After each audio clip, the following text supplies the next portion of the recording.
Hey, what up, though? It's your boy 313 Sports Guru and your boy.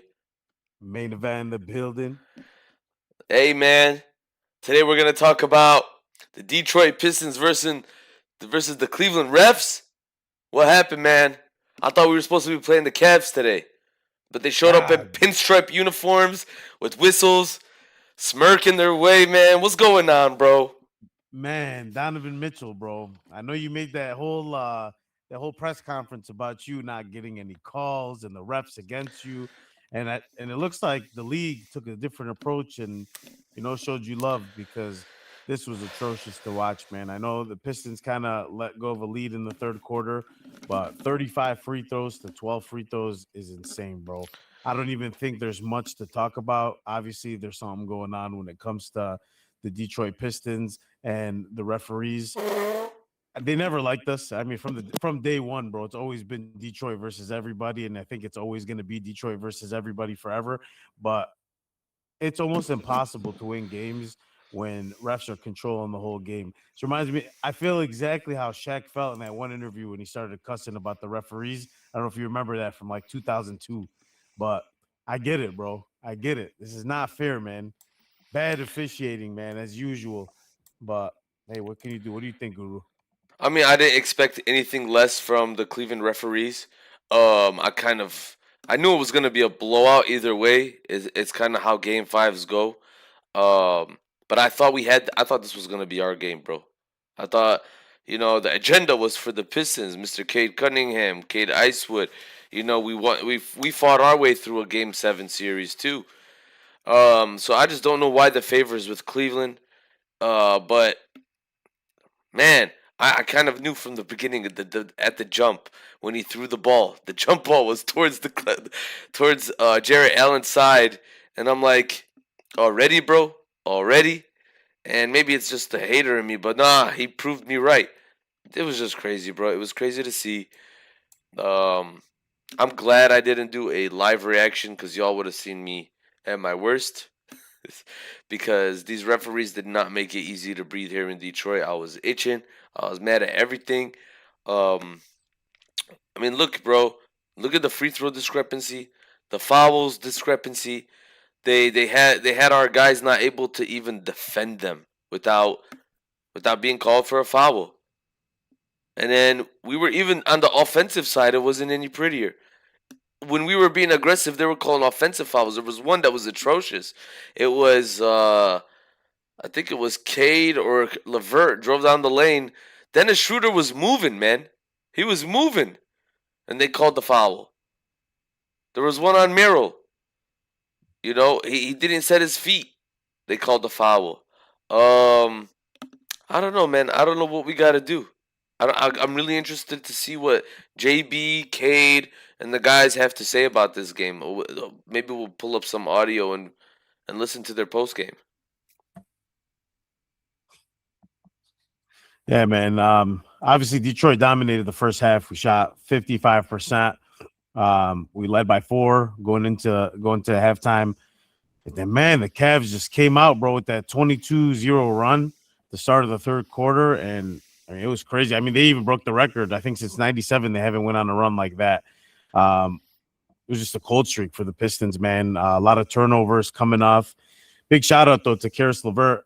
He's a guy I tend to hate on all the time when I'm talking about the Pistons, but the guy showed up, man. He dropped 24 points for us. It sucks that we lost this game because it would have been a really nice story for us to talk about Karis LeVert showing up for us in the playoff game and then winning this. Um, but like, hey, what are you gonna do, bro? Cade also showed up, bro, but he had an off night. I mean, he had 19 points. What are you gonna do, man? These turnovers, bro. We keep talking about it since round one. We talked about it, and still doing it in round two, and it's a big problem for us, Guru. I don't know. I don't know what to say about it.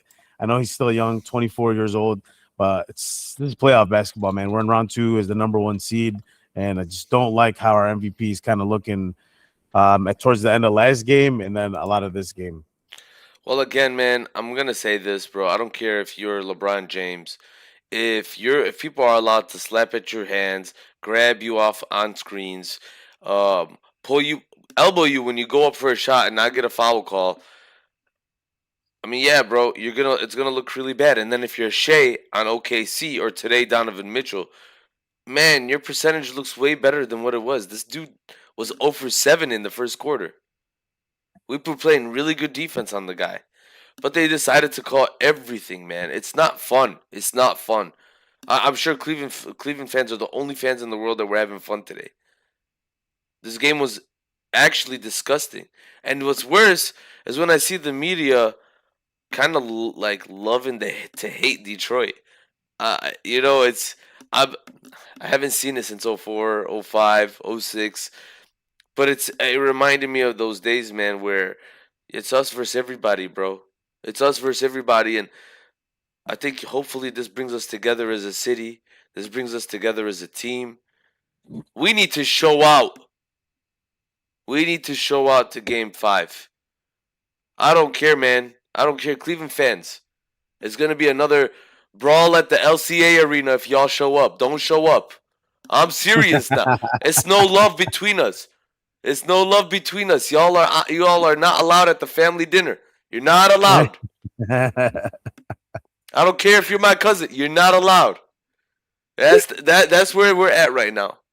So I mean, until we beat y'all, again, I don't want to see y'all. I don't want to talk to y'all. It's playoff mode right now, and it's never been fair, but we got to play around those calls, bro. Cade's gotta figure it out too. He had a couple of plays where he was just trying to be aggressive to get the foul call. If we're not getting the foul calls, you gotta bend in a different way. You gotta bend in a different way. Absolutely, man. Absolutely. I kind of want to touch up on that third quarter, Guru. I mean, look, we can't win a championship playing 24 minutes of basketball. We can't just win off the first half. We looked really good. We looked really clean. Yeah, they were staying in the game, but we kept Donovan Mitchell, I think, at 4 points by the end of the first quarter. So that was huge. I'm looking for when we come back to Detroit, we just go in full focus, man. Full focus, all 48 minutes of pure basketball and hold them off to anything that might occur. We really would love to see JB to next time kind of just learn from this, but maybe call a timeout, man. We let them go on like a 20, 22, 23, whatever run it was, 22 points without calling a timeout, man. These guys burned us. They were down 4, and then all of a sudden they were up. They were up 18 points. No timeout, no nothing. Guys just look lazy. No adjustments, nothing. So I really, really looking for something big coming back to Detroit in Game 5 from these guys. Man, shout out courtside. Definitely a frustrating game. Courtside. No, thanks for joining the vent session. Um, but no, man, I was actually kind of, you know, I was disappointed we didn't see a little bit more of, B-ball Paul and Stu together. I think, man, we need to start experimenting. It's not working. I know JB is smart. He knows the refs are involved, you know. But Stu comes in, bro, and gets 3 fouls right away. Duran's got fouls, turnovers. He's going through something, bro. He's going through something. It's not all his fault. I think the way they're playing him he's the game plan again, just like Orlando. Um, but again, bro, we gotta bend, and JB's got to figure out how to bend too. Duncan Robinson, there's a reason why he wasn't in the game much. I mean, he had bad turnovers. Asar Thompson, bad turnovers, bro. Bad Bad turnovers. shots, too. But again, bro, like, how are we gonna win without Asar? How are you gonna win without your best defender?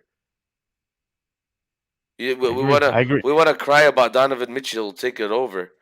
You have Asar out the whole game. You're sacrificing that. But then also, man, those turnovers were ugly. But look at the two halves, man. There were a tale of two halves. Even with the foul calls being against us in the first half, we hung our head on our defense, bro. That's why we went into the half. What, down four, up 4? We came out. I don't know what happened, man. We look like little kids. Yeah, man. I mean, hey, it's big. It's big when you got someone like Donovan 39 points in a single half. It's a big. You can't stop that kind of heat check, bro. I mean, God, he broke the record for the NBA playoff record in one half. So, I don't know, man. I don't know. It's tough. We gotta have some type of adjustment for him. Maybe like provide a double team, but even that breaking down because you got a guy like Sam Merrill open for those 3 pointers, and he's dangerous, bro. As much as I don't think the guy's a great player, he can shoot the rock. The guy's a 3-point star. So, Yeah, but I mean, um, even with Mero, Struess, like they weren't doing it, bro. Today, it was really all the Donovan Mitchell show. It was the it Donovan was, Mitchell. and Hmm. even when he passed it out, though, I mean, like we got Cade and Asar who are defensive presence, bro. They should be able to stop. Like once Donovan Mitchell gives up the rock, he should not get the ball back on that possession and be able to do what he was doing to us. So our guys really I'd love to see Asar more. We didn't see much of him in that third quarter. So I think that was a big key part as to why they went on that big run. And then we'd get a little run, try to slowly come back, and then they just shut it down every single time. I mean, we can't keep just playing down in the hole every single game. That's not real Detroit at the end of the day. So yeah, we can come back, but we want to keep doing that? Do we want to keep putting our guys under that kind of pressure? I don't think so, man. No, me neither. But first quarter, bro, we'll talk about it. First quarter, I was happy. Second quarter is when the fouls started raining in, and I was like, uh, that's when I knew the game was fixed. To be honest, and I'm gonna say this very clearly: the game was fixed. Y'all can, y'all can try to say Donovan Mitchell had a great game. I agree with you, but the game was fixed. It doesn't matter anyway, bro. I even at some point I started talking to ChatGPT. I'm like, bro, what's the game? What's the money line on this game? Like, what's going on here? Why? Why is Cleveland favored? We're shooting better. We shot better than them as a team. We shot better than them, bro. Let's look at the numbers. They shot 43.6% from the field, bro. They shot 34% from three. We shot 50% from the field and 44% from three. You want to talk about? We'll go talk about rebounds. We had 35 rebounds. I think they out rebounded us at the end of the game. No, we out rebounded them, 35-33. We want to talk about assists. We were sharing the ball more. We had 10 steals. They had 11. Blocks were 3-8. Yeah, they had some nice pressure, but we were getting called for fouls. They were not. They were calling them as blocks. So I mean, bro, you look down the list. We had 27 fouls. They had 15. I mean, bro, Tough basketball, guru. Tough basketball, man. the stats don't even make Jalen sense, Duran, bro. bro. They don't make sense, bro. The stats don't make sense. They don't. They don't. And we can keep arguing it, but hey, man, a loss is a loss at the end of the day. And we do got to point out some things from the Detroit side. Obviously, we were getting a lot of the whistle, but also we weren't playing the best basketball that we're used to. Jalen Duran is one, man. And I feel like he just keeps coming up on every single podcast we keep talking about. Worst game of the series with 8 points, 2 rebounds. I mean, this guy's a double machine in the regular season. I'm not understanding how he goes to something like that, especially with playing as many minutes as he does. Bullying Jarrett Allen, bullying the hell out of this guy throughout that third quarter run, just dunking left and right, just getting every rebound over him. If Duran like doesn't bring that grit that we need from him in game 5, we're in huge trouble. Or we need Paul Reed just in that game, just taking control of the center position because obviously it's not really working out with this guy. I don't know. I know he's going through whatever he's going through. Hey, that's great. We need to win basketball, man. This is what we need. We need this game. So Bro, I don't. You know what I looking want? What I want from him is to show me what I saw from Wembenyama yesterday. If they are fouling you, you're not getting the throw an calls, elbow. bro. Not an elbow. Throw a whole fist at the guy's face, bro. Show him you actually care. Show me you care. I know that you care, but it's really like at some point, man, you have to stand Doesn't up. look like it, bro. You gotta stand up for yourself, bro. How many rebounds did he have today? 2 rebounds. 2 rebounds, bro. That's why I'm so upset because bro, he's huge. He's the biggest guy on the court, hands down. Like just size wise, everything. You're telling me here. Let me see. 8 points, 2 rebounds, 2 assists, 4 turnovers, bro. He's minus 12 for the game. Ridiculous, bro. Same thing with Asar, man. Asar, 4 points, 4 rebounds, 1 assist. He was minus 27 with 4 turnovers. I mean, Cade, Asar played 18 minutes. Okay, he played 18 minutes. I saw that he wasn't in the game much. It's the turnovers that killed his play, bro. But like, I mean, Duran too yeah, had 4 turnovers. But he let him play 26 minutes. He shouldn't have even gotten those minutes, bro. He shouldn't have. I agree. I agree. But look, even Cade, minus 23, 19 points, 5 turnovers still. Our best guy was Karras, which I think that's the first time I see him in the plus in a very, very long time. Even Duncan Robinson, minus 19. God, bro. How are we gonna win playoff basketball with this? I know the refs were controlling this game, but man, we also for the play that we're playing. If we're not here to show up, there's no point of us even watching these games. I mean, man, you can't be lazy.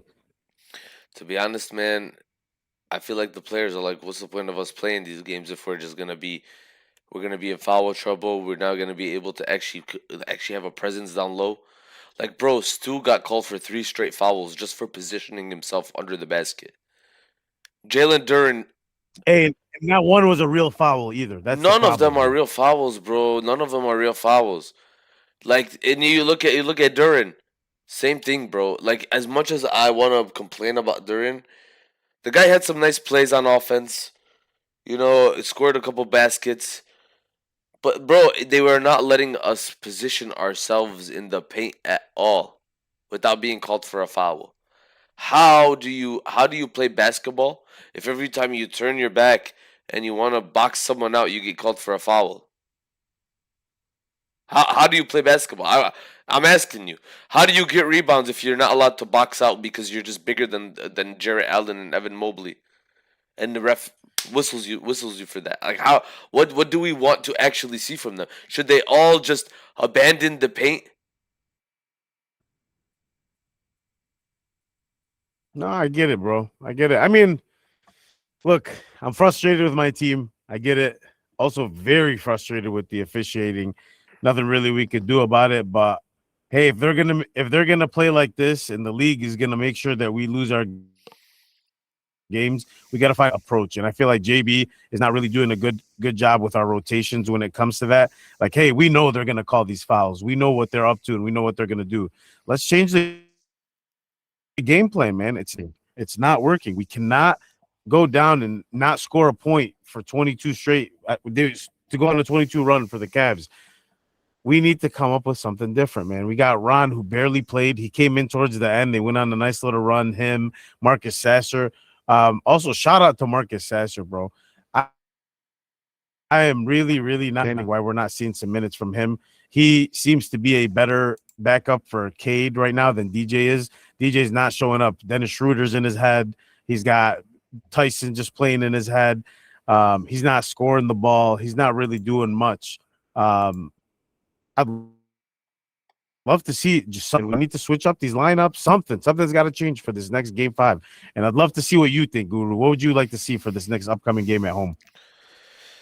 Man, if you want my real answer, I want to see a Bill Lambier like come in the game and just like knock someone out. To be honest, like really no, bro. We have to set our physicality. Like, uh, I think we have to let the refs know the refs. I'm not talking about the other players. The players know, bro. They know what's up. But it's the refs. They have to let us know. They have to. You have to earn your respect in the league, right? And Yeah. I think, bro, if you're not gonna show the refs that we're not just playing here. This is our we care. They're just gonna let you get. They're gonna get away with it, bro. These guys didn't care. These guys did not care. So, I want to see some. I want to see some passion from Cade, bro. I want to see him come and call out the refs. I know he's a professional. I know he's agreeable. He likes, to be liked by the refs and like have. But doesn't work in the playoffs. It doesn't work if you're a Detroit Piston. It's not working, bro. It's biting us, man. Look, that whole friend with the ref and friend with the players, and I can't stand it, bro. It's Detroit. At the end of the day, it's us versus everybody, every single time, every single day. And if these guys are not gonna come out and show out, we're gonna lose, bro. Absolutely. By the way, my video is going in and out. Sorry, guys. I don't know what's going on with my network. Please excuse it. They're forcing us away from it.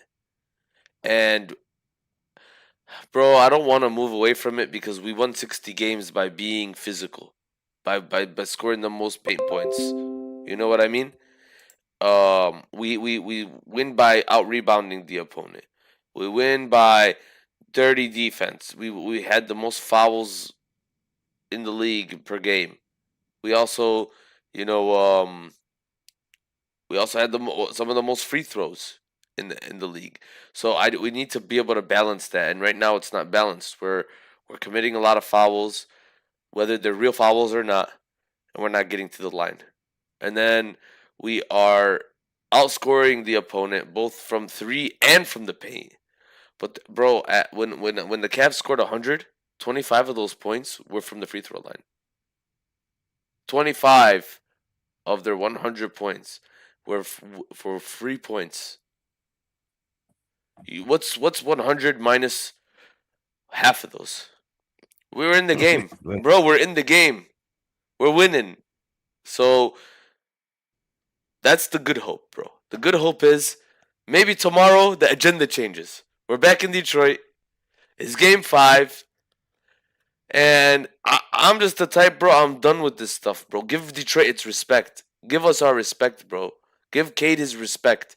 You can't go one game and give him 10 free throws and actually call the calls. And then the next game, the guy gets beat up. And God forbid he collapses another lung.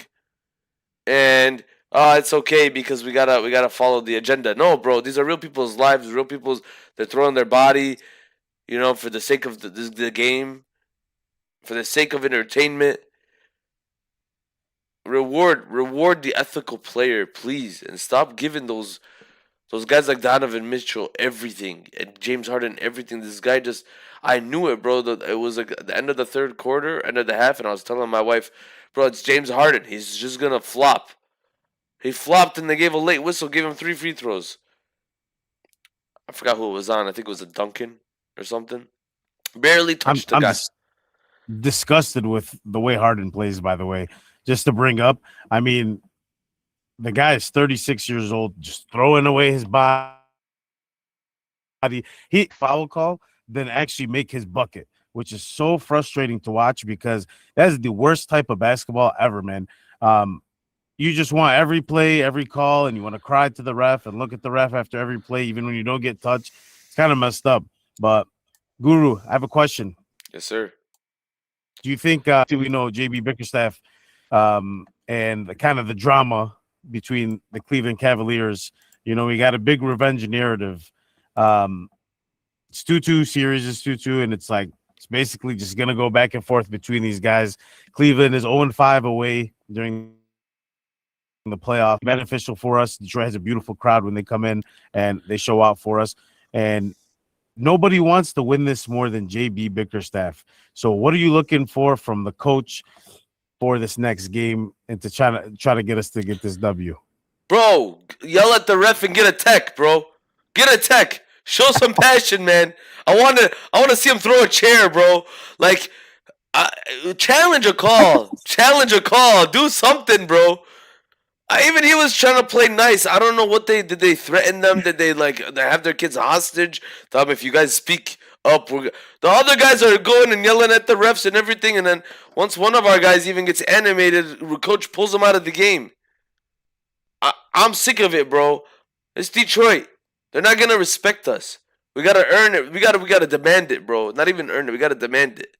And it's not respect. We gotta demand. I don't know what to call it. We gotta demand our place, our position. I, I agree. I agree with you, man. One big thing, and I feel like I've been noticing this a lot, is I really miss Kevin Herter being But outside on that ball, bro. I feel like them coming up to Cade and Cade kind of having nowhere to go. We don't have shooters right now, man. Let's be real. We got Duncan Robinson and Tobias, who just has a hot hand. Who Tobias is also not known to be a real 3-point shooter, but hey, he's doing a great job from his point. I feel like getting Herder back would be huge. Not only that, I mean, it forces Cleveland to pull their bigs out the paint, which is exactly what we need for the rebound battle. But without having that guy who's going to shoot those threes, they stay in that paint, get those rebounds all the time, and yeah, JD is not having the best series of his career right now. So I think we're really, really missing a guy like Kevin Herter in the game. Bro, at this point, I think I'd have a lineup just to just throw it out there, like maybe in the second quarter when things are going crazy and they're calling a bunch of fouls.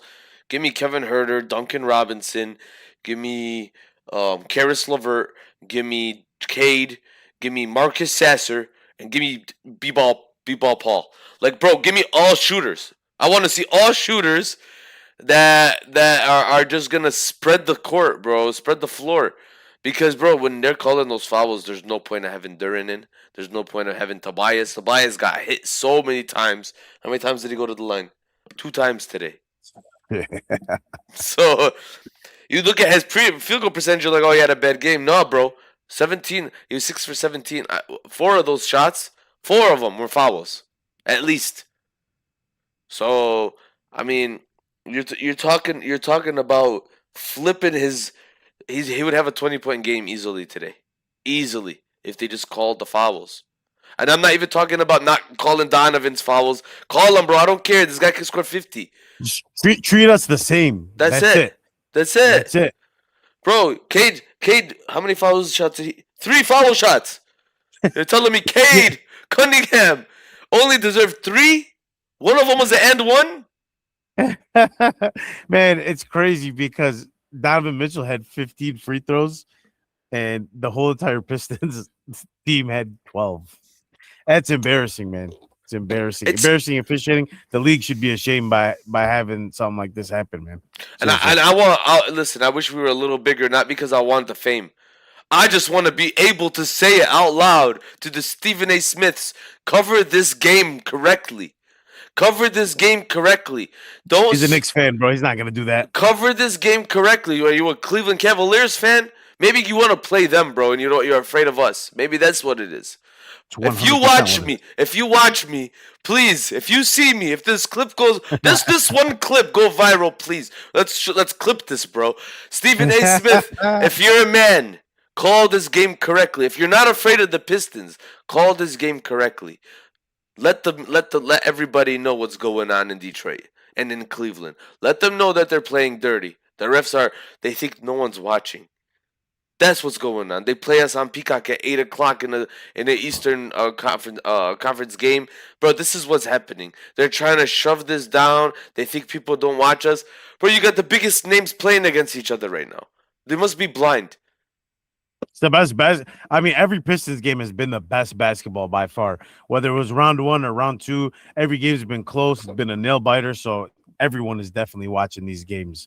Um, Stephen A. Smith, bro, my boy Guru is calling you out. Sounds like he wants to have a boxing match with you. I don't know. We can make it happen. We can make it happen, but I ain't a fighter, but don't push me, bro.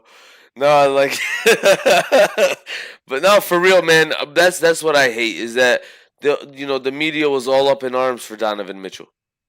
Oh yeah, they were literally going with the yeah, but they should have called more, and there was a discrepancy. Call out this discrepancy. I want to see what tomorrow's media looks like.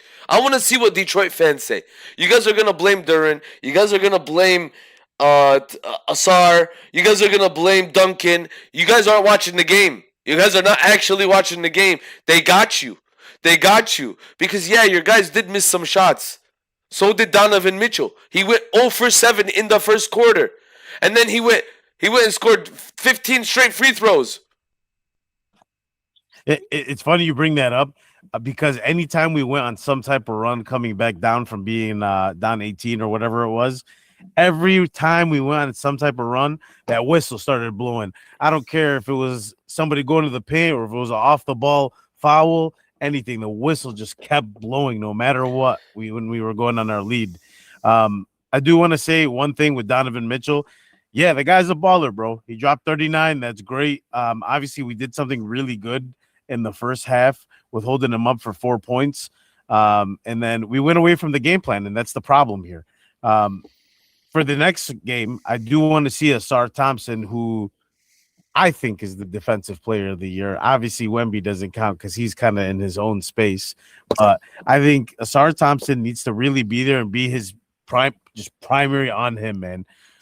We need to switch up everything. Duncan is really not showing up for defense. Kind of let everybody go past him today. So would really, really, really need to see a big game from our guys coming defensively in Game 5, man. Need it. The city needs it. And just to like give you guys context, check this out. Evan Mobley 6 for 11, 1 for 4 from three. Dean Wade didn't. He shot one shot. Missed it. Jarrett Allen 3 for 6, 9 points, 5 rebounds. Donovan Mitchell 13 for 26, 4 for 12. Um, James Harden 5 for 14, 5 for 9 from three.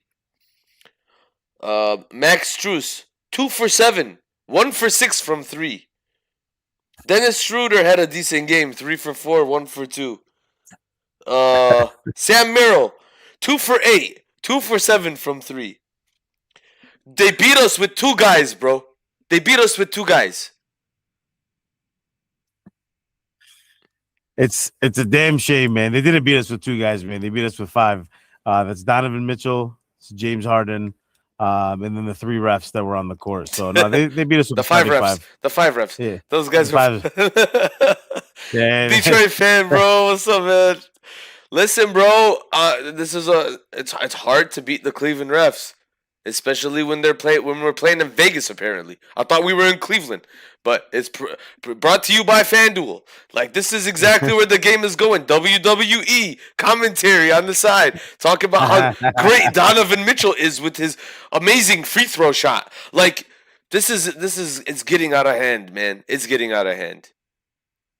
I agree with you, man. Hey, shout out our guy Detroit Fan TV. If you don't follow him, follow him. He gives great content too, bro. He's live all the time as well.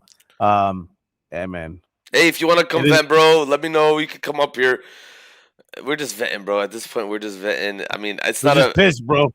Like, I'm breaking down the stats. Come give me stats, bro, where it makes sense. I'm breaking down the stats. I'm like, the only thing that makes sense, is when I start breaking down the free throw discrepancies and the foul discrepancies. And then I'm like, okay, bro, it's a loss. I get it.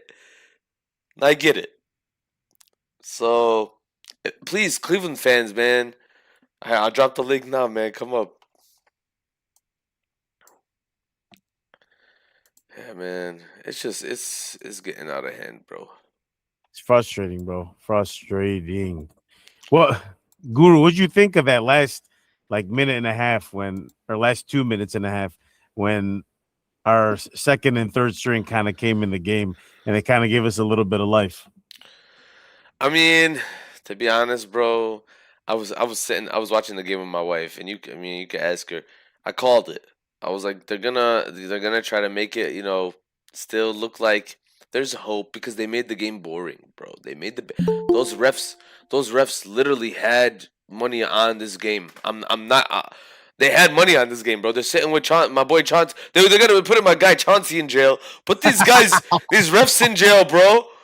I swear, man. Like, it's obvious. It's obvious. We got our guy Detroit Fan TV, aka Troy, in the building. What up, Troy? You're on mute if you're talking. Troy, can you hear us, brother? He's fixing his microphone. I'm watching his live. Oh, got you. Yeah, man. The tech is great. Yep. The tech is great until it stops working, right? Exactly. He's getting there. Matt, Guru, just a real quick question. What do you think of DJ, man? What do you think we need to do to make that work? Because he's obviously not not a good backup to Cade right now, man. Cade's getting tired, bro. This is where all those turnovers are coming from. This is where all the issues are coming from for us. And I think a big factor has to do with our team not really trusting DJ with the ball in the game right now. Uh, I have to disagree with you a little bit. I'll tell you why. It's hard to judge someone in a game like today. It's really hard, like DJ, because he's under. Listen, I'm not the. He's not the only one having technical. Listen, I'm not the. He's not the only one having technical difficulties. Um, again, I'm The gonna. refs are even against our podcast. Um, again, I'm The gonna. refs are even against our podcast right now. That's why this is happening. Bro, Detroit versus everybody, bro. Detroit versus everybody. But nah, man, what I was saying was it's hard to judge guys like DJ today. It's really hard because he was playmaking, man. Like if you look at our assist numbers, we had a good game. Offensively, bro, we had a good game. You can't tell me otherwise. Cade had an off game, but again, like I can't judge him today. The guy was getting hit. He was getting hit, and I think Troy went off the call for a second, or is he back on? Let me No, look. he's back on. I said he was asking if we can hear us because I'm watching him on his live. So that's why I shot him that message real quick. Let him know. No. Sometimes when you're on two lives, the mic won't work for both. Let me see. Let me pin you up here.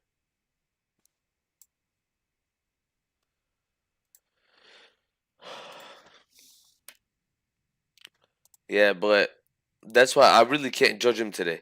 I will tell you who you can judge today is Karis LeVert.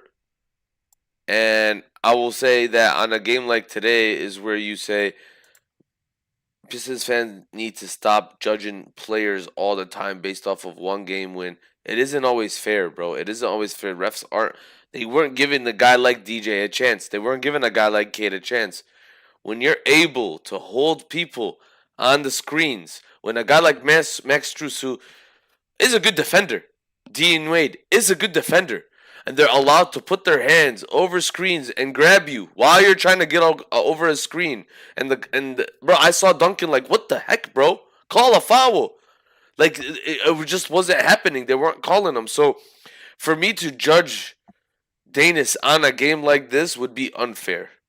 I won't say he's not gonna be a good backup to Cade. I think you could put anyone in his position today, and I don't know. I don't know. Courtside. I mean, game after game. I watched 82 games, and main event. I know went to at least half of those games. Actually in person. Danis was. He's done more good than bad. Danis. He has, but look, Guru, man, when it comes to regular season ball, that's great.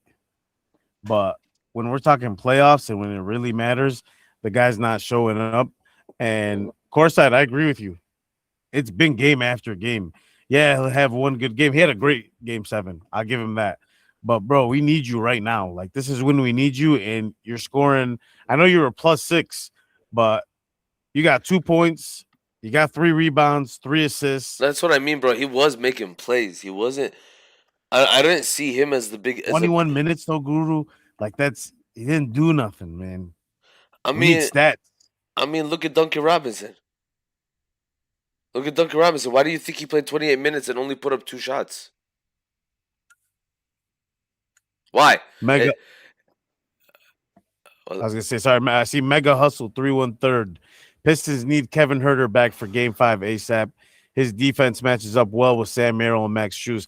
Mega Hustle. Earlier, we were actually kind of talking about that. Kevin Herter is a big key piece. I think in all of this, he's been missing, and we really need him just to open up the floor, open up the paint a little bit because they're dropping down on Cade, and then there's really not anything else that we're able to do from there. So I completely agree with you, man. We need the guy back, man.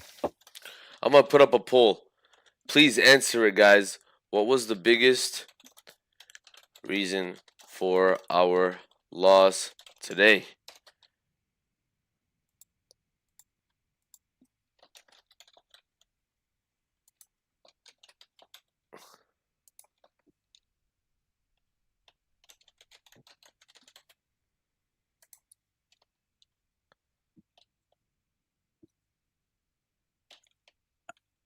I don't see it pop up yet, Guru. I'm still writing that last. No.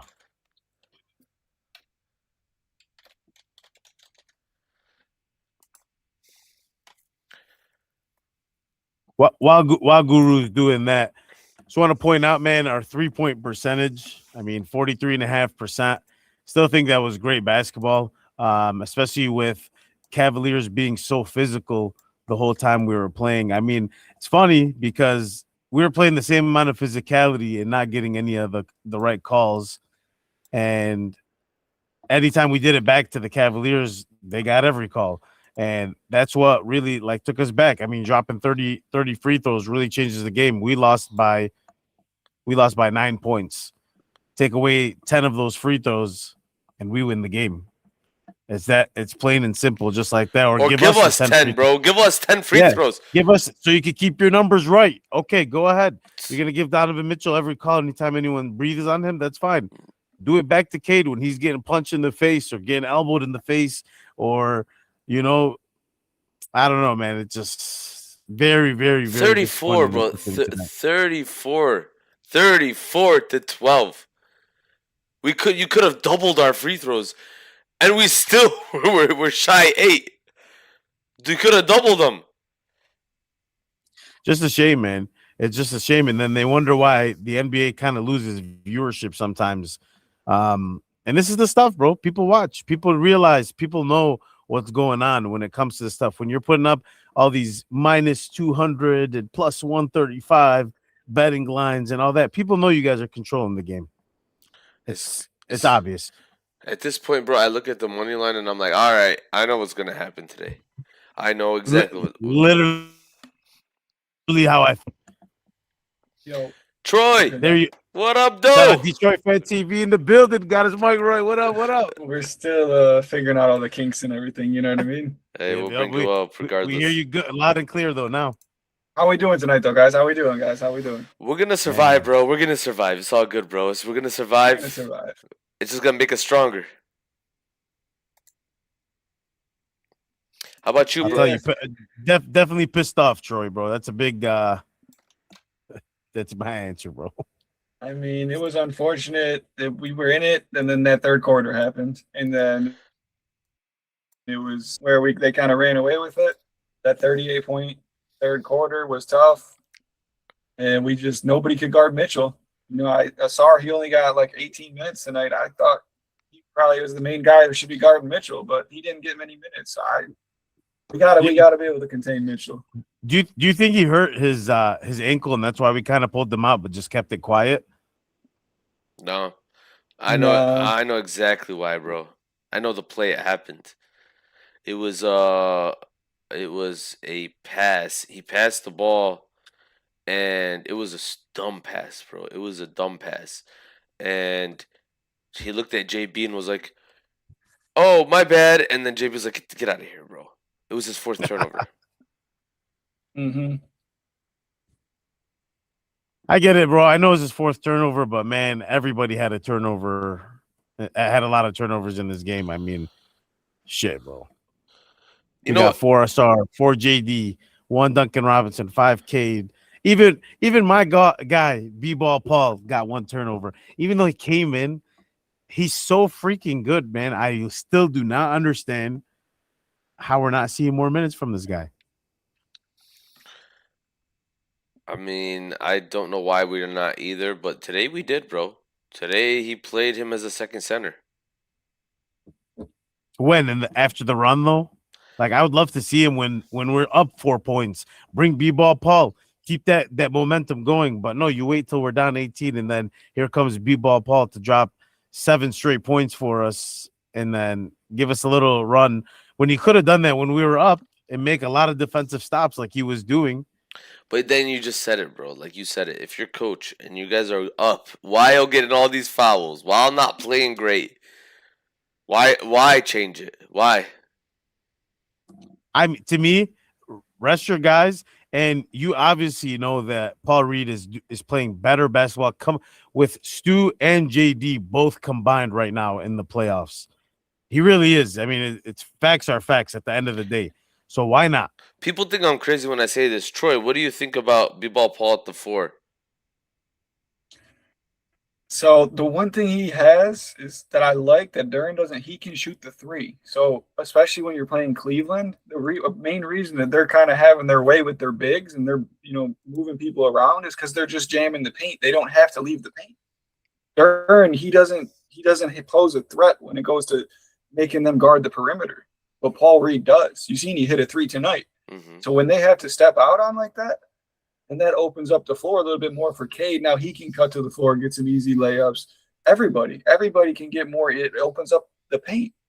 So to have a big that can shoot the three is big. I know Stu can do it. He hasn't been doing it in the playoffs at all. You know what I mean?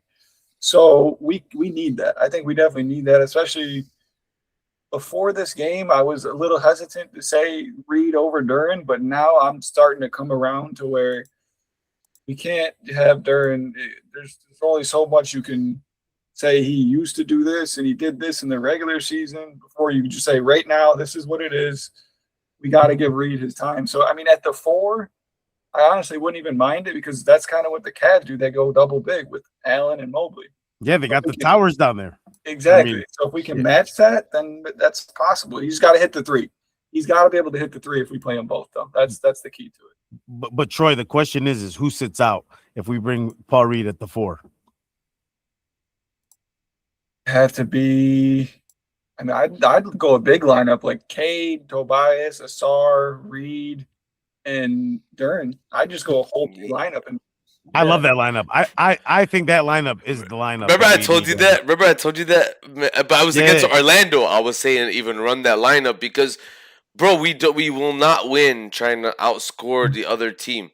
We win by trying to score 85 and they score 80. 95 and they score 90. First one to 100, right? So I mean, if you can play big, but you still got those rangy defenders at your 2 spot, your 1 spot, your 3 spot. I mean, wow, you can get away with playing. And then Reed is a rangy defender too, by the way. So I'm with you, man. I even think you could put Stu at the 5, play extra small. So you put or maybe Reed at the 5 and Stu at the 4. I mean, now you got 2 people that can screen and pop. But here, I got a question about Stu. Do we feel like something's going on with Stu? I mean, Stu saw 7 minutes today. What's up with that? Troy, what do you think? Yeah, something's got to be up, and I don't know what it is. I think JB's having a problem. He's searching for offense while trying to be super defensive minded. And I don't know if he's just not playing Stu because he's not really providing enough on offense. And he's not able to get out in the fast breaks and things like that. But yeah, I think we're kind of just at this point too heavily loaded on defense. So we have so many defensive players. That's our whole identity.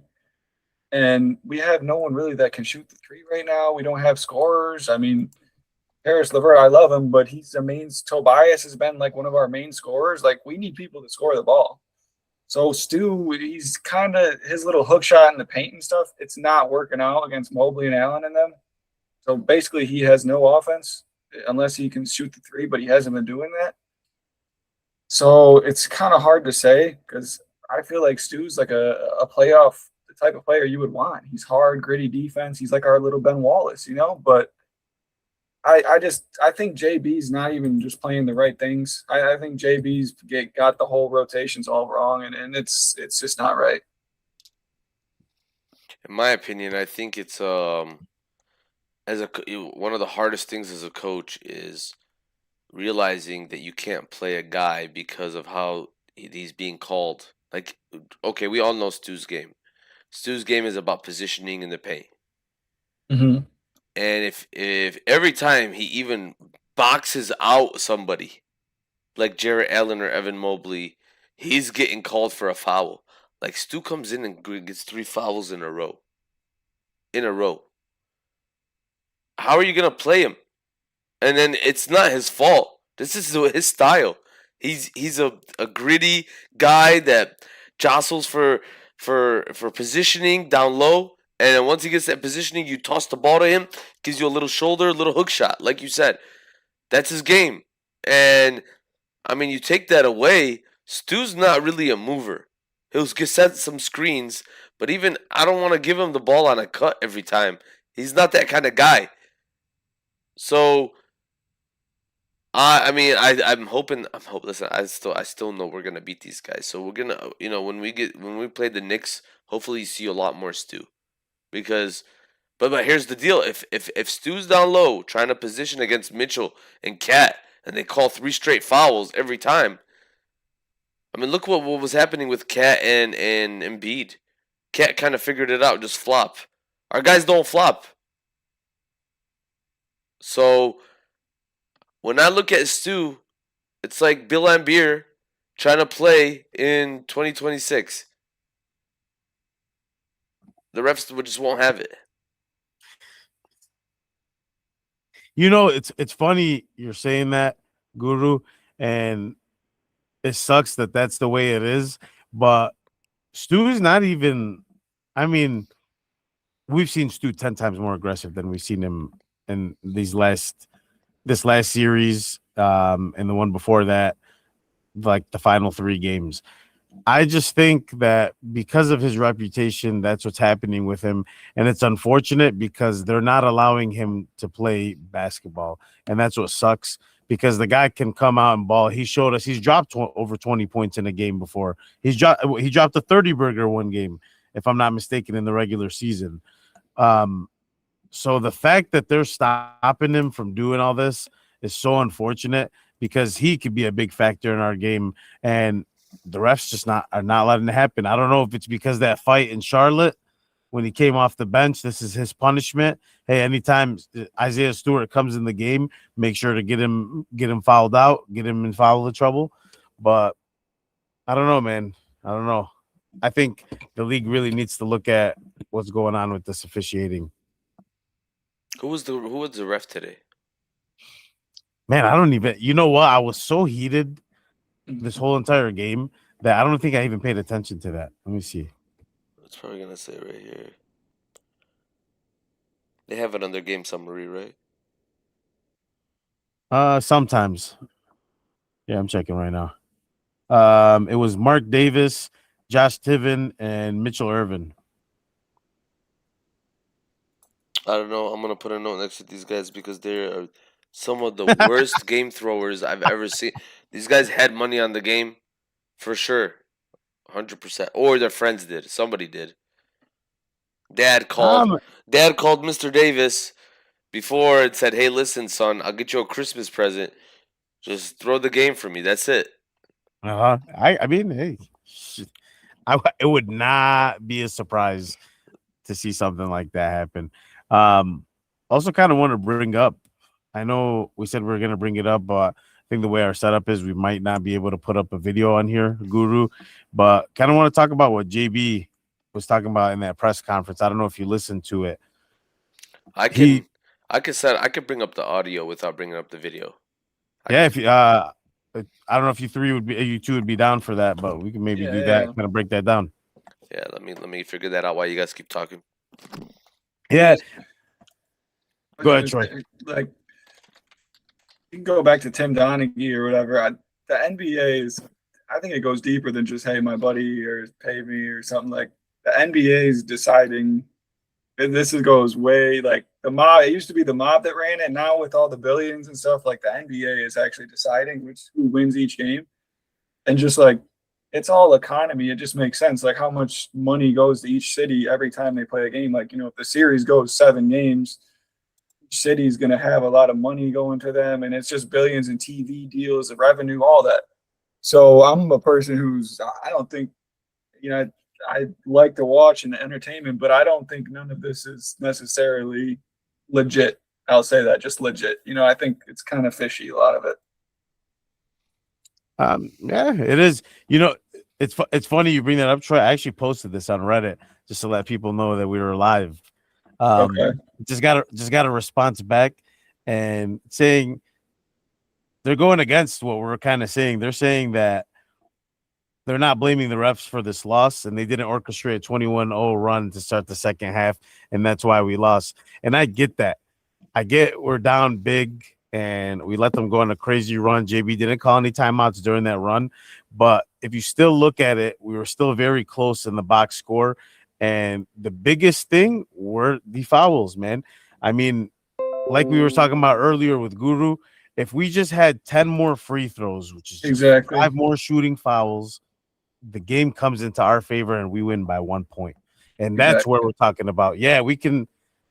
Yeah, we did have a run. They did have a big run on us, but we still could have won, man. We were back in the game. And unfortunately, just it went the way it went. Yeah, I mean, when you're talking about we shot 12 free throws, they shot 34. They had 21 more free throws made than us, so that's 21 points, and we lost by 9 points. So when you're shooting 22 more free throws than a team, that's not easy to fight through that. That's pretty they're good. That's a lot of advantage going towards them. And I think that it wasn't like, oh, we were just following them more and they really were just playing a clean game. I don't think it was that. I think they were being selective. It was clearly pretty selective because they were doing a lot of flopping and we were not getting a lot of calls at all when they were fouling us pretty clearly. It was evident. So, yeah, the whistle just was definitely not going our way today.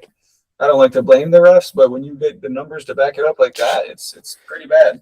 It made my whole thumbnail, man. Like I didn't even have to put the pictures. I could have just put this was the reason why the game. I'm telling you, I can go down the stats again. You know, I could preach again about how the stats say we should have won. We shot better. We out rebounded them. We passed the ball around more than them. We did everything we needed to do to win the game. Our superstar, didn't have the best game. Again, when you look at the fouls, it all makes sense. It all makes sense. I'm gonna play it. Let me know if you guys hear it. Are any of you guys watching this externally so you guys can check? I am. Courtside, let us know. Went wrong in that third quarter? I mean, they came out, excuse me, and played with more force and tenacity than we did to start the quarter. We had a 4-point lead, obviously, and they came out, very aggressive on both ends of the floor. We just didn't match it. What did you see from P. Reed in that stretch and then the decision to go with him over during in the third, but then during? Yeah, I mean, I thought P. Reed earned the opportunity to be on the floor. He did a great job for us on both ends of the floor, doing the things that we needed him to do, and he deserved the opportunity to play. JB, not trying to get you caught up in anything, but 12 free throw attempts. It's unacceptable. It is. We didn't do enough, obviously, to help ourselves, and I'll start there. But ever since we came to Cleveland, the whistle has changed. There's no way that one guy on their team shoots more free throws than our team. We're not a settle team. We're not a jump shooting team. Exactly. We drive the ball, attack the paint. So what was done out there tonight, it's frustrating. But we can't allow that to be the reason why. Because we didn't play well enough and play to the best of our capabilities. But again, you look at the foul count, you look at the disparity, and that's hard to overcome. And you wonder, the reason why. It's interesting, since Kenny made his comments publicly about, us, the whistle's changed in this series. When you are allowing them to go on a 22-0 run, I think it was, what's kind of the issue offensively to continue, competing with them that way? I mean, we got to do, more ball movement, more making them chase us, understanding where we create our advantages, less stagnant, less one-on-one opportunities, and just try to move them, put the guys in the matchups that we like, then be aggressive, and the play doesn't always have to be for me, right? The play now I'm attacking, the help comes, now I can find a spray. So we'll get to more. Before we go on, what do you guys think about what he said regarding those foul shots and Kenny?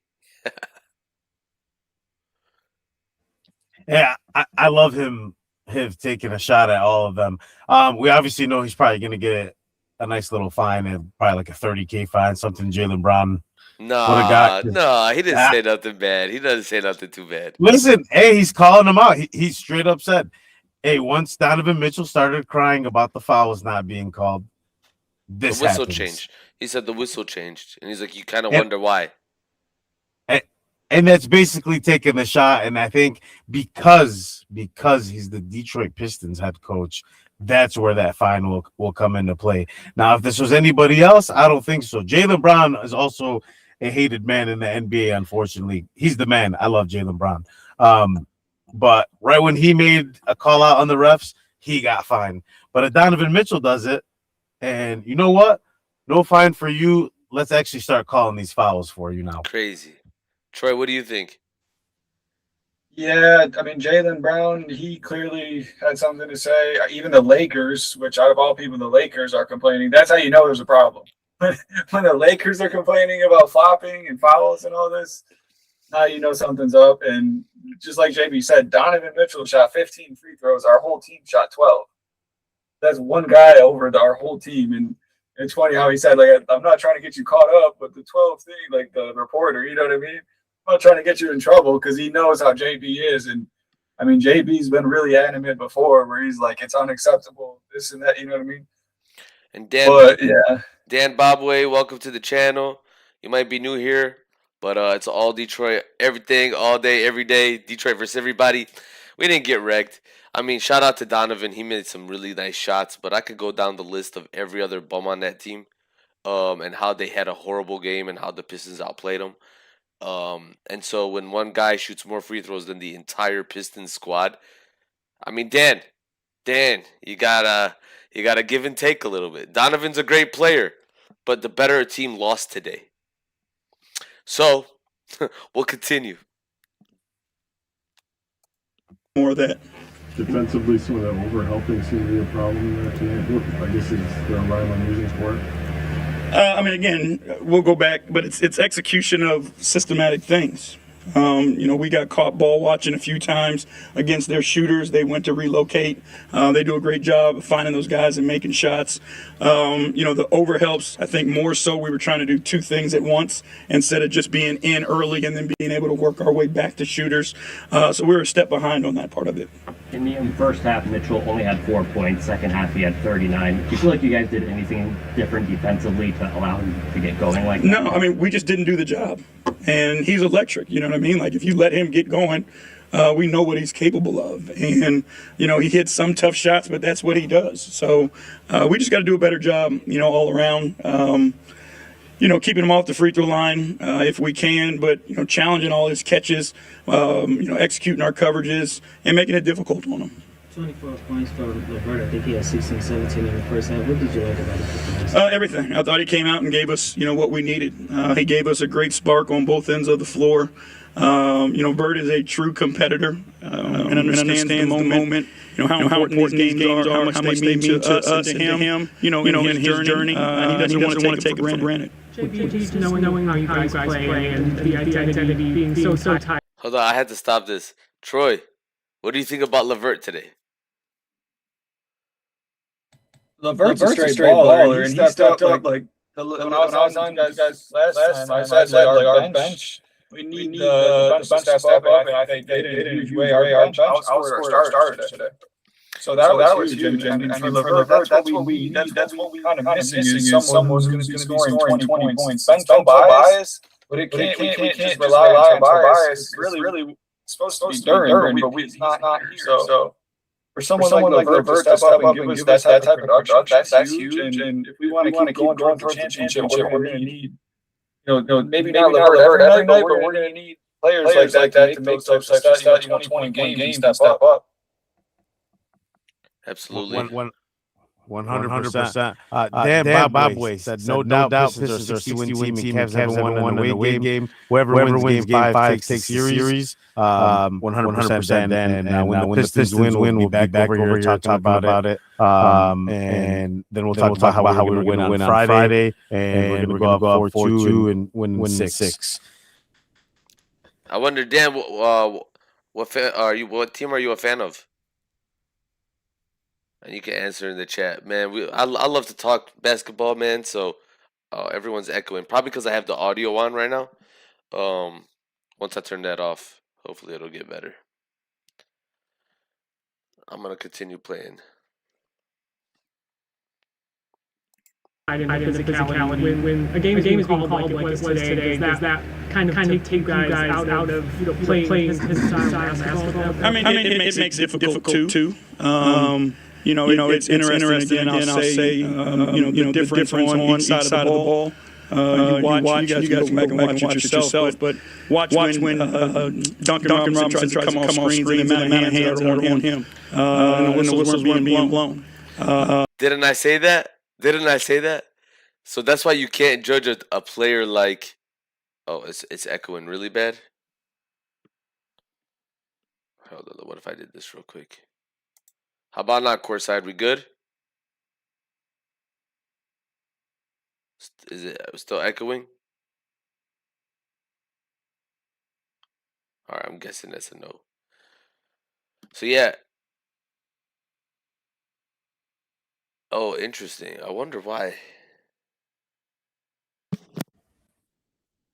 Still echoing a little bit. A little bit. Sorry, I went silent for a second. I was trying to hear it from the live stream.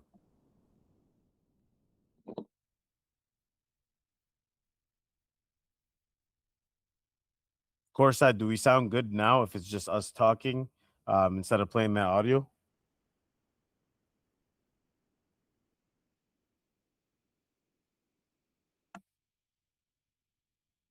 Main event is good. Okay, I think we're good now. Your mic's off, Guru. The hands that they were allowed to play with, like, was crazy over screens. This is the same thing Orlando did games 2 through 5, and then the whistle changed. So, like I was saying, main event. That's why I can't judge DJ. I can't judge Cade. I can't judge Duncan because it's like judging. When you play a game and the refs are not calling it, or your boys are not giving you the fouls, but they're scratching at you. Like, at the end of the game, they can say we won all day, and you suck. You didn't score any points, and you're like, you fouled me. I got the scratches to prove it. That's what happened today. After the game, they're just like, we got beat up and nobody called anything. So, I love that he said that there, though. I love that he pointed out over screens, they're not calling anything. The Kenny Atkinson comment is really good, bro. I don't know why that stuck with me the most out of that whole little post game press conference he had. He's saying the refs are being manipulated, and it's kind of obvious with Donovan Mitchell. I don't know. I thought that was pretty cool. And then he obviously pointed out the big discrepancy between them. I felt like he was talking about Game 5, and he was kind of letting the refs know, hey, don't be manipulated by these guys, and make sure you just call the game right instead of just doing stuff like that, letting these guys flop all over. So we'll see what's gonna happen. Yeah. Okay, let me play the audio. Troy, you got anything to add there? I just think, the way we play, the refs can completely decide whether we win or lose that night. And then I agree. We'll finish the audio up right now. So again, we'll go back, we'll watch it. We'll send the clips in to the league. We'll see what it is. But again, we have to play better. We can be in our system and be physical in our system without fouling. Do a better job of being early to help, early in position, showing our hands, all those things that we need to do a better job of. And hopefully that'll eliminate some of those things. JB, you said Karras understands the moment. Do you think some of the young guys are still trying to figure this moment out? Yeah, definitely. We're still learning, and that's the tough part about it, But again, like we've said, some of the hardest lessons that you learn, right, are the most frustrating ones, but you learn from them and you grow. And this is a new environment for us, being in the second round, understanding what it takes to win at this, level in this round for the first time. And again, the difference of the urgency that a team provides when they're down 0-2 versus what you are when you're up 2-0. And I think we learned, from the Orlando series, what it's like to be down and the amount of urgency you have to play with. But now you're on the other side of it. And so now you're learning, how you have to slow that opponent who's playing with that type of urgency. So these are great experiences for us. The best part about it is it's now a 3-game series, and we got 2 of them in Detroit. So we got to make sure we go home and take care of our business.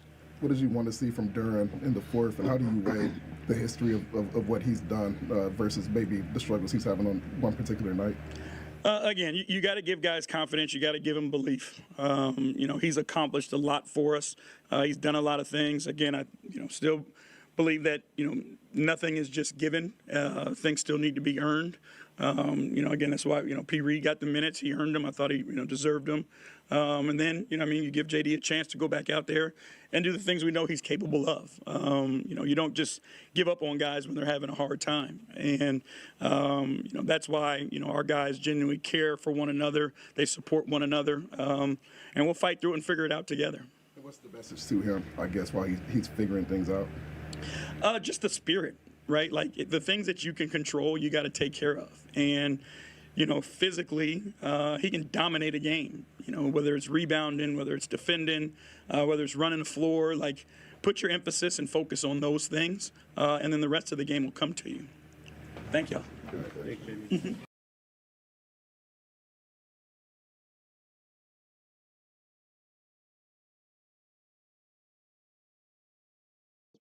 All right, so you guys agree with him with Jalen Duren?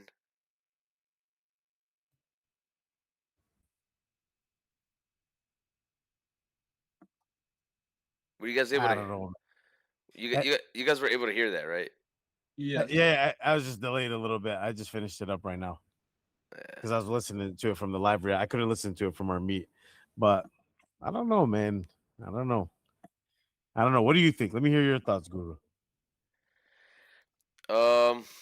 With Duren, it's a tough one. I gotta remind myself he's 22, but I also gotta remind myself it's the second round. I gotta remind myself that he's gotten a lot of hate, and then I gotta remind myself that he's a human, man. If you and the coaches, bro, I have a leadership position at my work, right, and I have staff, and I need to make sure that when my staff are feeling down and out, I don't just cancel them. And I know the sports world is different. It's highly competitive, and people are one day great, and then one day they're out of the league. But if someone's 22, has all the physical, traits that Duran does have, I don't want to completely let the media derail him and I want to put him in position. This is the thing I think JB needs to figure out. He needs to put him in positions for real that are going to help him be successful. And stop putting him in positions where the guy was shooting an elbow shot over, I think it was Evan Mobley, with 20 seconds left in the shot clock. That's a coaching moment. You pull him off and say, "What are you doing?"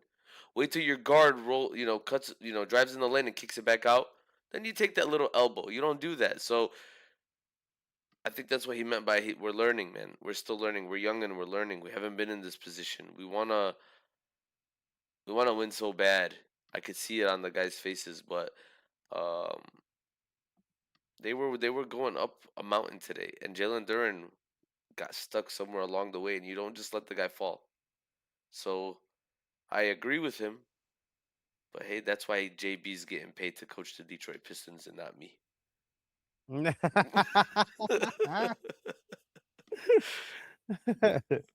Hey, look, we're always gonna follow our boy, man. We love JB. I believe in him. We're in the second round right now. Game 5 is on Wednesday, and that's due to his leadership.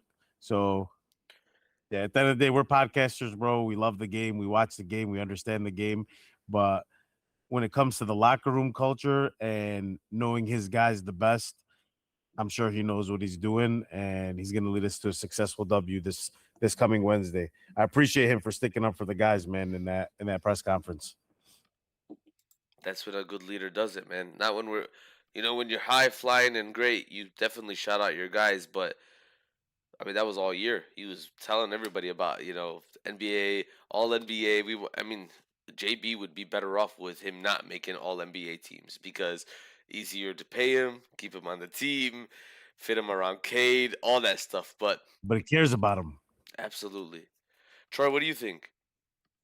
Yeah, so I just think you live by this or you die by this. Or we got here with Jalen Duren as an all-star. He's led us throughout the whole season. No, I did say after today's game, I'm kind of getting nervous about it, maybe, but no, I mean, to me, Paul Reed, and he's a good story, but I don't see us going all the way just relying on Paul Reed over All Star Jalen Duren. I think at the end of the day, if Duren's gonna just choke and it's gonna go down, then we gotta we just gotta go all in and let it happen, or let him rise to the occasion. We gotta have faith in him. We gotta just keep trusting him. And a lot of it too is because like Cade's game goes and gets better with Duren as a part of it. So Duren makes Cade better because when Cade can come and throw Duren a lob and he's making passes, that opens everything up for Cade too. This isn't just about just Duren just himself. He gets a lot of people going around him, which Paul Reed, to me, I don't know if he has that chemistry with the guys where he's cutting to the basket, getting alley oops and stuff. I don't think he really does. Paul Reed's more of kind of he's doing his own thing. So I think no, I'm not gonna just say we need to bench Paul or Jalen Duren because he's an all-star and we gotta have faith in him. Like you said, he's young and just see what happens. If it doesn't work out, it doesn't work out. But I think it's a growing moment for him and he's gonna get better from this. And I think we have the right coach, man. I think we have the right coaching staff. I think we have good vets in the locker room. I think one thing we need to do is get a big man vet and put him in the locker room. We need to get like a DeAndre Jordan. We need to get somebody maybe in the offseason that can sit with Duren and be like, listen, man, I've been there. And this is how I dealt with it. I mean, and because I don't think he has that. I know he worked with Sheed a little bit. But Sheed, you know, as much as I love him, the dude is a lone wolf, man. He's a lone wolf. He really is, bro. I don't know if he'll ever be part of the team like how I want him to be, you know. But I heard there's some beef with Sheed and the organization. Is that you think that's true? yeah, he was mad that they demolished the palace. I thought there was bigger than that's it. That's pretty much it. All right, man. I mean, listen, you win your only championship, and they demolished the stadium you did it in. You know, I see what he's saying, but you know, Sheed, he got beef with everybody, bro. It's part of his personality. So even with Sheed got beef with NBA in general. Like, you know, if you go and grab like the NBA game and they have like the 04 Pistons squad, you can't play as Sheed. You're right. You know why you can't play as him? Because he would not sign that. Because in every single NBA 2K contract, it says we own the rights to your likeness in perpetuity. And he said, I will never sign that.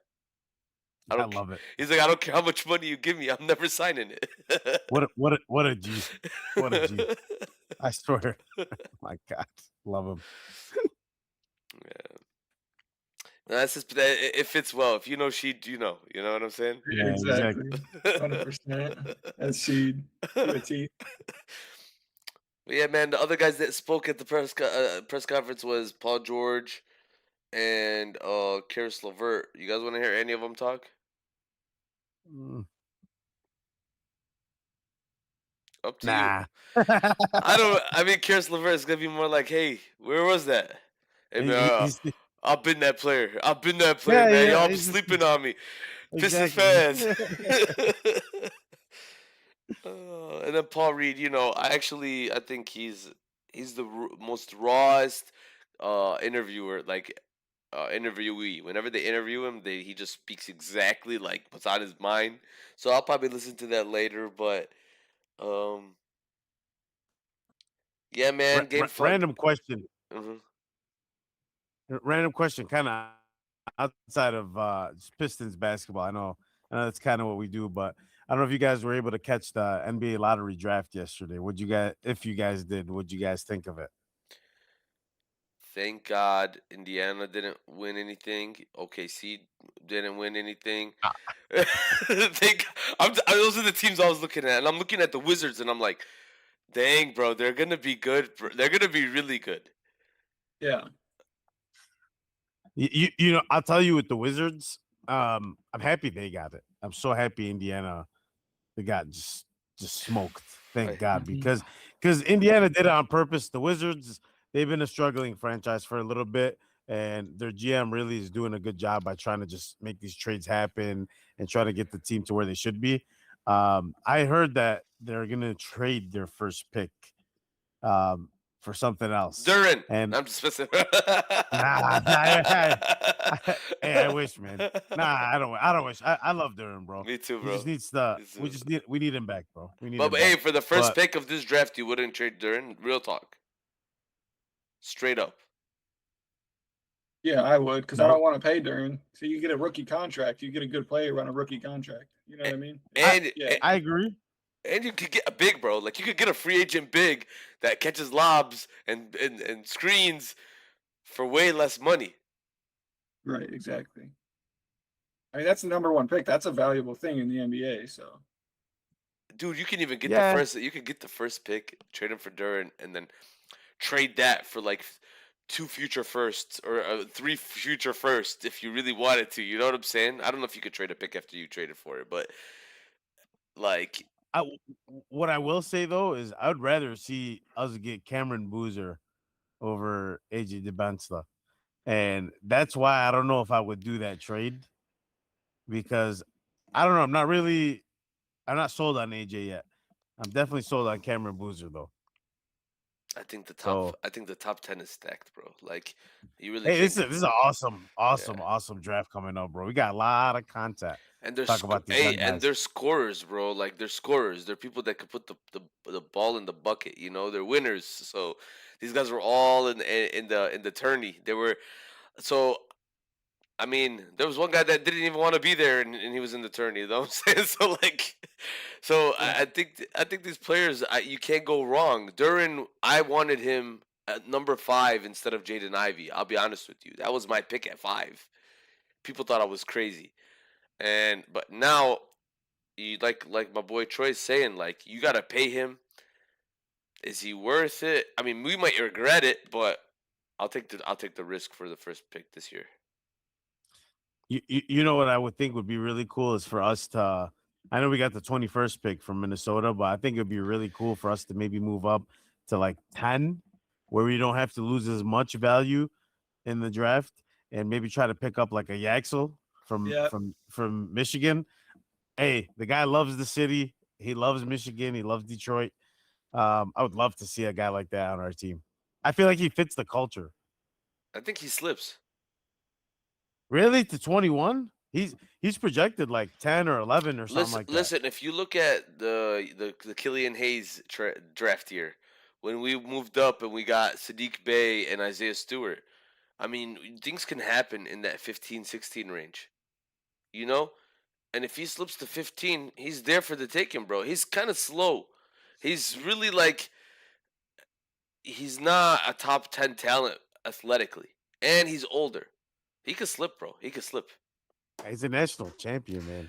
I like him, and I like a day Mara. yeah, Listen, anybody the from big man? Michigan. Mhm. Yeah, I mean they both look. I would love one of the two. I think they're both really, really good. I think they're studs. They would probably be a better fit because if we were to trade JD, you know, at least we got a center in return for it. But I don't know. I just figured to bring that up because I thought it was interesting. I mean, a lot of things can happen in this draft. Did you see what they're projecting that, like, a lot of the experts are projecting we'd pick up? They're projecting we pick up a point guard. Well, I was like, why? I was like, You know what though? I could see it. I mean, look, it's kind of showing in the playoffs right now with DJ. Like, yeah, he's good. He's not great. The facts are facts. We do kind of need to hunt for a guard because we do got 2 shooters and Kevin Herter and Duncan Robinson. I am not a fan of drafting your backup. I'm not a fan of that. Like, I think you go get someone proven as your backup and pay him 10 million, 15 mil, whatever you got to do. But why would you go in if you want to be championship ready? Like, you want to be championship ready. Why are you gonna draft a young guy to be Cade's backup? Like, why don't you go in? I mean, unless you're the OKC Thunder and you just have picks for days, like, go ahead, get a what was his Nikola Topic? Like, go ahead and pick someone up like that. But why would we go do that right now? I think if you really want someone, we already got DJ, right? He's that honestly, that young talent that kind of proved himself, but it's not there yet. Why don't you go pick up a good backup guard? Go pick up a good backup guard, a two-way. That's not a bad idea, man. You get a nice backup guard, and then if we move up, we can get another forward because we're probably going to lose Tobias. I mean, at the end of the day, love the guy so much, but I don't think he's going to be a Detroit Piston after this year. I don't know if we got the money for him. That's kind of it. It's not anything else. So maybe pick up a good forward. Man, Have somebody. Who do we pay, bro? That's the content. That's the problem. Who do we like, pay? Who? That's why I'm trying to think of anything. Sorry, a must. Yeah. A must, bro.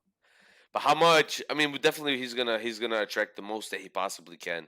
That's $100 million man at least. I'm glad he didn't win any awards or any none of that because it kind of lowers his value just a little bit. But people will. He's gonna be like bidding. Like it's gonna be a bidding war for SR. So, I think if you don't pay the guy, he's gonna end up leaving your team. You're gonna lose him. We cannot lose him, bro. That's. Well, he's here to stay because he's our identity, our defense, Detroit, everything. He's here to stay. The question is like during the Duran thing. I don't think we're gonna let him go, and we're gonna have to pay him a lot. So that's gonna be a lot of money tied to both Duran and SR coming up very soon here. Do you think it's actually a positive for Kate? I mean, listen, I want Kate to be happy, but sometimes, a superstar comes in town, makes friends. The business aspect of it. Yeah. I mean, Jaden Ivey's already gone. So, at some point, you just got to cut loose with all the others, too. These days of this new... Sorry, I'm cutting in and out, I think. Can you hear us, Guru? I'm back. You can hear me? Now I can, yeah. Okay.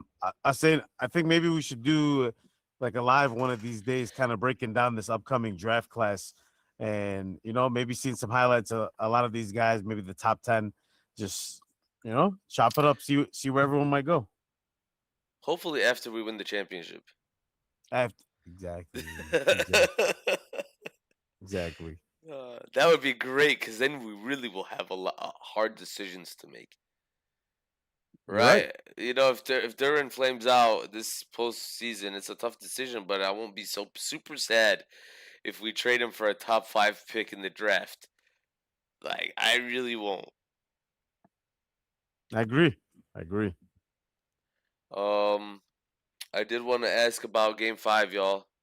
Yep, I'm looking forward to that. You going, Troy? No, but one thing I'm really looking at right now going into Game 5 is Kevin Huerter, because Duncan Robinson, he only made 1 3 tonight, and he only attempted 2 threes tonight, and I wanted more threes from him, and I think just more from our team overall, because we shot good. We shot 43%. We went 10 for 23 from 3, but we kind of just weren't shooting enough. So I think getting a guy like Kevin Huerter back, he was upgraded to questionable tonight. So that just shows, because he went last game, he was doubtful, and tonight he was questionable. So he keeps getting upgraded. So I think there's a possibility. Tonight he was questionable. It could have been tonight. I think he might be back for Game 5. And the big thing about that is the spacing. I think that's just going to open up our spacing a lot more, having another guy like Huerter that can come in. If Duncan's getting exposed on defense, I don't mind Huerter. He can kind of match up with the Strus, a Sam Merrill, with those guys, you know what I mean? And he also brings back that shooting. So I'm definitely looking forward to Game 5, and I think we're going to definitely get the win. And I think Huerter, if he can come back, he'll definitely be a big impact. No doubt, man. No doubt. That was a good take. Went wrong in that third quarter. Oh, sorry about that. But I think Kevin Huerter is going to be huge. I think we need shooting all across the board. Number one, man, like JB said, this was what I was saying earlier. I just hope that the whistle changes, man. I just hope that the whistle changes, because I don't care if we got Steph Curry. I mean, maybe Steph Curry will be able to fight over those screens, and shoot with those hands over on our. Pretty much they're clawing at him while they're shooting, and there's no foul was being called. But Kevin Huerter will be big. I honestly don't have a lot that I want changed, man. I think we need to play cleaner. That was the biggest concern I had today. Was that we were just playing messy, especially like I said, Asar early on. I was surprised we had a 54-50 lead to go into halftime. Um, but if we can clean up, I don't think cleaning up would have made us win today. Let me put it that way. I don't think anything could have made us win today. I think unless Cade was out of his mind and matched Donovan Mitchell point for point. That was my hot take, by the way. Cade didn't show up. He didn't give me 40. But if he did, I think we would have won. I just don't think that, and that's maybe what the NBA was kind of going for, was having like a Donovan Mitchell Cade duel. But Cade's unselfish. Cade was trying to get the other guys involved, and when he did try to take it, they just packed the paint on him. So for me, Game 5, having a Herder, having a Duncan. I think I told you main event before Troy got up here. I don't mind having a lineup of Cade, Duncan, Herder, throw in Marcus, and then have another 3-point shooter, a Paul Reed. Let's go super small with a bunch of shooters. It'd be a monster lineup. I'm not even gonna lie to you. Just give him like 5 minutes, bro. 5 minutes. Especially when they're going on a run. Just have And Cade. they're good defensively. I mean, you're still gonna get beat in the paint, unless Paul Reed can hold it down. Because who do you got? You got Kevin Herter's not bad. He could guard it for 4, but he's gonna get bullied a little bit in the post. But you guys now you have 4 3-point shooters around Cade, and Cade ain't bad himself. So go ahead, do your thing. Chuck it to Paul Reed down low. He's got some shooters. He got it spread out too. So, and then you got Duncan with the motion. Kevin Herter coming on a to the base, cut to the baseline. You can make some stuff happen. But or even Karis LeVert. I said Marcus Sasser. Put Karis LeVert in there with Kevin Herter and Duncan Robinson. Yeah. We could get crazy like that, but it's just not Detroit identity. That's it. Sometimes you got to go against the green to win it all, man. That's Detroit identity for sure. That is. And that's what we do. No. What about you, Mendevel? What do you think? Man, I feel like I said a lot throughout this whole podcast about it, but definitely just I'm not gonna lie, man. Look, I'm gonna hopefully not say that for it to happen, because maybe it's just my fault that it hasn't been happening because I keep looking for it. I'm not gonna expect that out of him. I'm looking to see a lot of B-ball Paul minutes this game around. I'm looking to see Cade just do a full-blown takeover, bro. We need a 40 piece from you just to answer back to Donovan Mitchell, and I want you to do it in our hometown, in our city. Show the world why you are the MVP of this entire league. Need a huge game from you, and then I definitely need a big game from Asar and Duncan Robinson coming in, because Asar and Duncan were really quiet this game. So I'm looking to see a lot of game time from them and a lot of show out from them. I'm with you, man. I'm with you. And obviously for a Pistons W. Hey. I mean, I like playing the song even when we lose, bro. I'm not gonna lie. I actually saw an interview. I'm gonna let y'all in on that, with Tim Hardaway Sr. and G Mad Cash, and he was talking about why he made the song. And he talked about how he made it for the Lions first, and that was after that first win that they had after going 2-12. That one year, I think it was Jared Goff's first year. Yeah. And then they just kept winning, and then he kept playing it, and then the Pistons won again, and then it caught on, and then he made one for the Tigers. The Tigers won again, and then they started winning, and then he's like, "Hey man, my Pistons need to start winning." So he made it for the Pistons. He's like, "This one stuck the most," and he's like, "And now we're in the playoffs." It's the best one. Hey, bro, it really is. Not gonna lie. It's fire, bro. Sometimes I'll just play it in the car for no reason at all while I'm driving to work. It's actually funny. Troy, any hot takes? So hot takes. Let me think.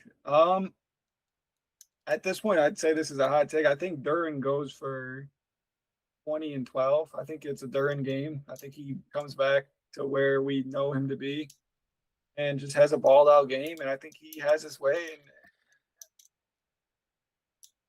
Man, I hope to God you're right, Troy. Man, I wish I would have said that Karis LeVert was gonna go for 25 today. I was thinking that too. That was the hot take. That was the last hot take.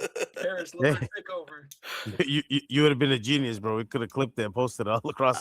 Right. Be like, this guy's a time traveler. What about you, main event? You got anything crazy other than Cade going for 40? For me, that's normal. I'm not gonna lie to you. I don't think I got anything crazy, bro. I'm just looking for the Pistons to come out and play regular Detroit Pistons basketball. Yeah. Not this random stuff that we keep seeing these last couple games. Just come out, show out, take a commanding 15, 20-point lead because we're due for one. We haven't seen one of those yet. You know, where we just take over a game and just completely have it in our hands the whole time. I'm with you, bro. I think we hold them to under 85 points. I would love that. And I think that's the best hot take. I think Asar is going to have a really, really good game. I think you're going to see him everywhere. He's not going to get in foul trouble. They're going to let him play. Mona, all we want is a win. All we want is a W. A W. That's it. All we want to do is eat the W's, you know? By the way, to all of our pleasure, the poll has answered that it's not Duran's fault, guys. It's really not. It's the ref's fault.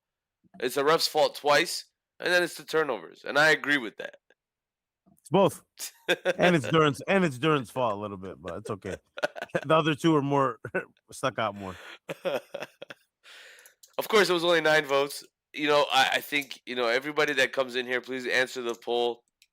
And the more viewers we have, I know I know we're gonna get some more polls up here. We'll be able to get the pulse of Detroit. Absolutely. And then also, before we end, shout out to our boy Detroit Fan TV, DFTV. Please give him a follow, subscribe. Appreciate you guys, man. The man, bro. Our guy Troy, bro, supporting us from day one. Main event 313. You know, he's always got the sauce. He is Detroit dog mentality. If you know, you know. Fan of the year. I don't know if you know that, Troy. He won Fan of the Year, by the way. What? Yeah. For real? God. Show him the chain, bro. Show him the chain. I got it upstairs. You know what, Troy? I'm gonna do a video really soon. It was Swag Fan of the Year, 2026. I'm gonna do a video at some point, and it's gonna be like a little documentary style, kind of just talking about the whole season, going to all those games, and what built up to winning that.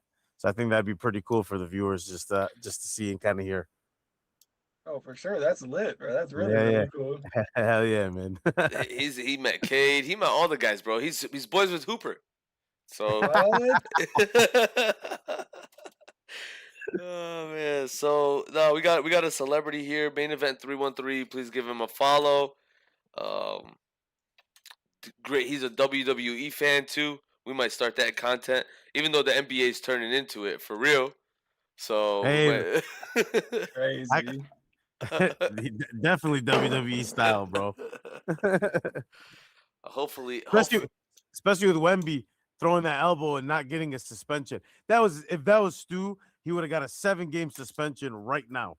Bro, I was gonna ask you about that, bro. How did you feel? How did you feel when you saw that there was no punishment? Look, I'm not gonna lie. I like the play. I like the aggressiveness. I know it's kind of dirty. I can't lie to you. I do like the physicality though, man. Bringing back like old school basketball a little bit. Not like that though. I mean, you could kill somebody doing that, but not getting a suspension for it is one of the wildest things, and that goes to show you that the NBA is really controlled. Because if that was, if that was Stu, that's a serious suspension for him, a $250,000 fine, an apology to the league, you know. But because it's Wemby, bro, Duran smushed someone's face and got a game. Like he got 2 games, 2 games, bro. I mean, come on, bro. All he did was sun somebody and he got a game. So I was so mad. I don't know, man. I also hate the Spurs. I don't. I always respected Popovich. I only hate the Spurs because what they did to the Pistons in 05. But in general, bro, I always love Greg Popovich. I thought that was I think that's the greatest coach in NBA history. No, wait a minute. I gotta call you. So you talking about you like Popovich and you like LeBron now? Oh, bro. I do. Hold on. I- Okay, look- okay, and don't tell me you like Tony Parker and Manu Ginobili and No. and Robert Ory No, but I do like and Tim Bruce Duncan. Bowen. Come on, bro. That's like I could go down a list of the most hated people by Look, Pistons fans. At the end of the day, I'm a diehard Pistons fan. I'm also a diehard NBA fan, bro. I grew up watching all these guys, so I used to be a hater amongst a lot of players and stuff. Then I realized I was like, I can't keep hating on all these people. I got to really just enjoy the game because all these guys end up retiring and leaving. And then you really feel it. Like when LeBron retires, even as a Pistons fan, I can't it's wait. still going to hurt. I Nah, can't, man. I can't wait, bro. Guru will be happy, bro. Bro, I can't wait. I hate the Celtics. I hate the Cavs. I hate the Celtics more than anything, for sure. Anybody we went against, I don't like them. Yeah, I get bro. that. I get it. But the league is just different after things like that, man. Once LeBron's gone, like that's the end of an era. When Tim Duncan left, that's the end of an era. When Kobe left, R.I.P. my guy, that's the end of an era. Listen, man, Kobe, I hated him, and now I love him because of the way he went out. But I got to see like he had Mamba mentality university. He was with the kids. I love him for that. But don't tell me, bro, you love Kobe when he was going up against the Pistons. Like, No, of course not. But I love their game, and I can respect their game, and not. I hated Kobe's flopping, bro. I'm not gonna lie. Like I hated it, especially against the Pistons when he would come off a screen and kick guy's leg. And bro, I still hate that kind of game. Like it's still other players have it, but I'm not the kind of guy that will gaslight you, bro, or sugarcoat something. I'm gonna tell you if I don't like you, it's for a reason. Shaq, I don't really like Shaq, bro. I don't like him. The best play in Pistons history to me was Ben Wallace blocking the crap out of him. You know? Hey, look, they're great. Don't get me wrong, but like I said, it's a respect, bro. These guys pioneered basketball, man. I don't know, the fact that we grew up in 2000s basketball always meant the world to me because, bro, I think we watched the greatest era of basketball to date. Did you know when we beat Shaq in the Heat? I think it was in 05. Was it 05 or 06? I'm not sure which one. When we beat them, he said, "Oh man, now these boring Pistons are going up. Nobody wants to watch them.